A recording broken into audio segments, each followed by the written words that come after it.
Walter, Walter, please.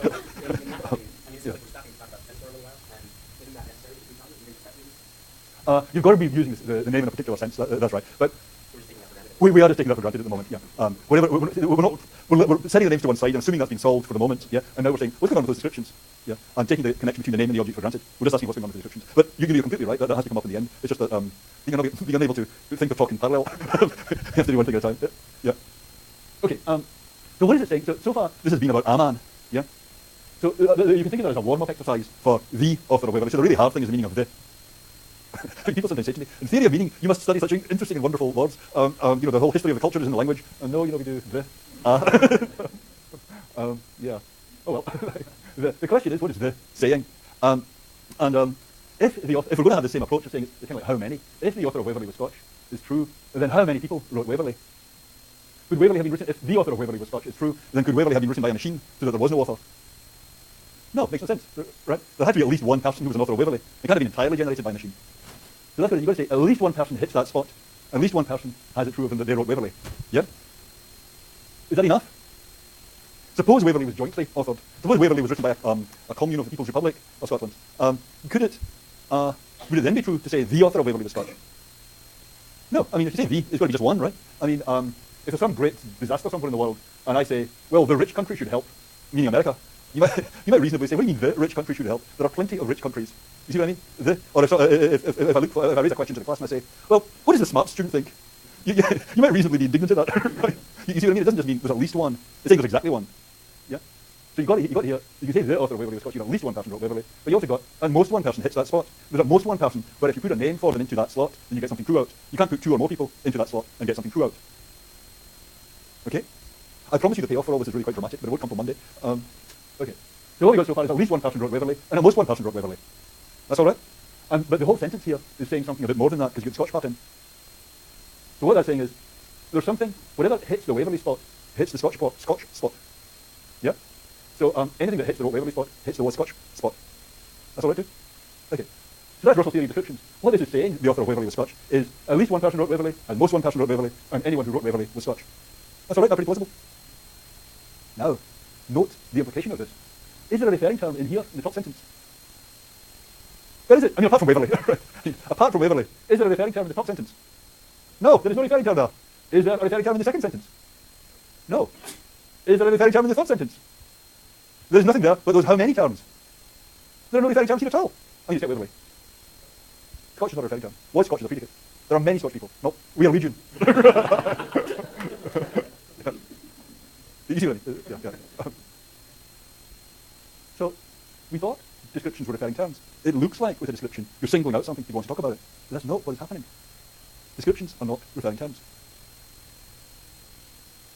Okay? So, let's just go over this.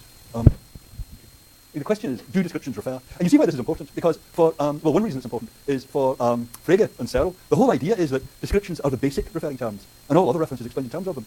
But if this kind of point is right, then Frege and Searle are just really completely mistaken. You can't have that kind of approach of explaining reference in terms of descriptions. And they look like referring terms. And here's why they look like referring terms. Because it looks like when you do a statement like this, the author of Waverley was Scotch, what you're doing is you're referring to an object. And whether this is true or false will depend on how things are with that object. Yeah? That's why it looks like reference is a map from objects onto truth values. Then this looks like it's presenting a specific object and to be mapped onto a truth value. Yeah? So it looks just like reference. It looks like you're just singling out a particular object and then applying a general term to it.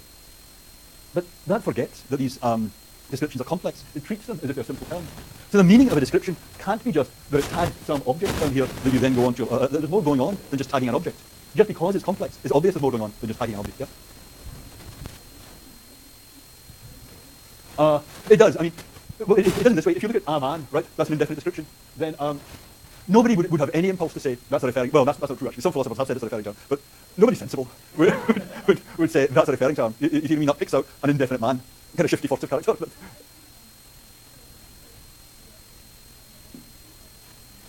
But that's interesting. I think you're probably talking about both in the cluster theory.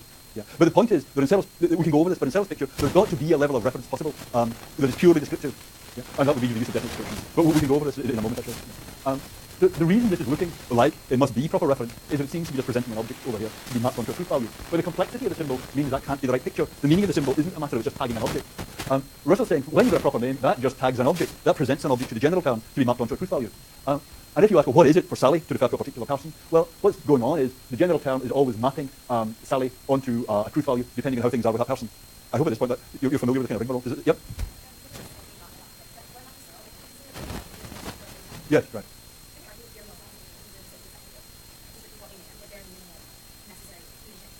Yes.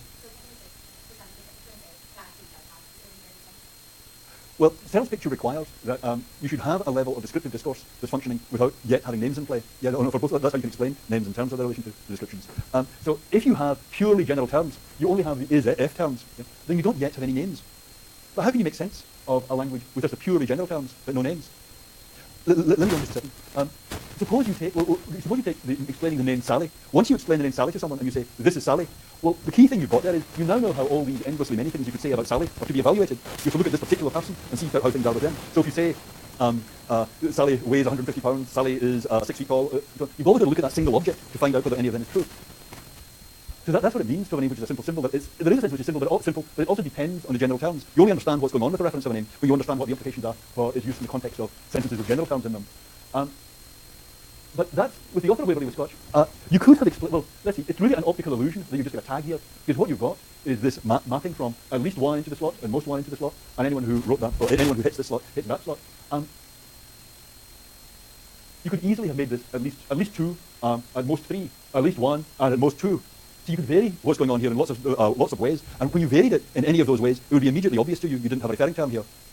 That's all right. I mean, if I said a man, that just says at least one and misses out the second sentence. If I said at least one and at most two, nobody would be inclined to say that's a referring term.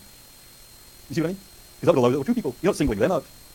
This is identifying something. This is specifying the meaning of a sentence at a much more abstract level than just saying which object. You've got a really powerful abstract way here of saying how many things meet one predicate and that anything that meets one predicate meets the other. And it's only a coincidence that there's that particular tuning of this powerful apparatus that could be used for saying at least 1 million, at most 2 million. You've got that specific case where this powerful apparatus happens to be tuned in on one object, and that looks like reference, but it's not really. It's an optical illusion to say that this is reference, because it just happens to be the case where there's only what it's saying there's exactly one. You wouldn't have thought it was reference if it said there's exactly 2 or exactly 3. I'm not sure if I've explained that very well, but okay. If the test for whether I've explained this very well is, you should now have no impulse whatever to say that the author of Waverley was Scotch involves a referring term. That's not referring to an individual and saying something about it. Yep.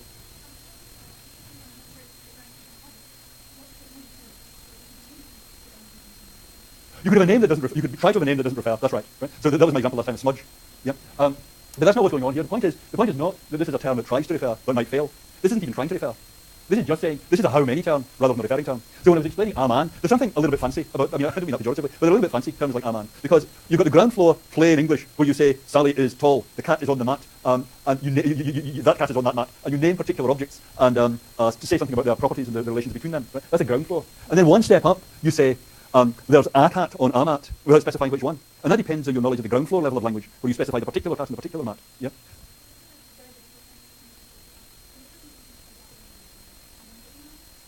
You could have one person in mind, but you wouldn't thereby be referring to them. I mean, if I say, a man came to see me this morning, I might really have one person in mind, but I still didn't refer to them. Yeah? So the point is, a description is a phrase like a man. A definite description is a phrase like a man. It belongs to that higher level of language than the ground floor language, at which you say who you're talking about. You actually specify which one you have in mind. At this level, you're not specifying which one you have in mind. You're characterizing more abstractly. You're saying, there's someone with these general characteristics, and anyone with these general characteristics has further general characteristics. 1, 2, 3, yeah.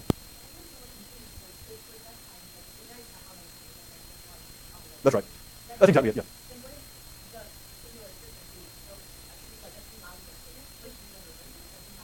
That's what I'm saying is the optical illusion. It seems like that, right? But suppose you had at least 2 people, at least 1 and at most 2 people wrote Waverley. Yeah. Right, that's the illusion. Right, that's what I'm calling the illusion. Yeah. Because really, if you put it in terms of semantic value, yeah, can I put it in terms of, okay, so if I got my semantic value for a simple name, is just the object, right? That's the concrete object, right? And then my semantic value for a general term is a map from objects, or objects get mapped to truth or falsity. Yeah. Then something like a man is much fancier kind of semantic value. Its semantic value is you've got your whole universe that you're talking about, and you're saying, you say a man came to see me, it's something like, they're always individual objects, and it's a map from that domain. It maps, so a man maps from this domain onto predicates and object and truth values. Yeah. That's right. That's right. And it's just a happy accident that we're in the case in which there's exactly one.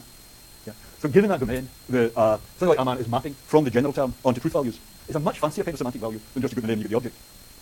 Yeah. Yeah. Yeah. In a sense, yes. It's saying there's exactly one, and in that sense it's more specific, but it's the very same kind of abstract schematic description, rather than specifying which object. That's just the way I'm suggesting to think of it. Yeah. Okay, so it's really an illusion that this is referring to the author of Waverley. Okay, I realise that this is a little bit technical. We'll see on Monday that this has really large ramifications at this point.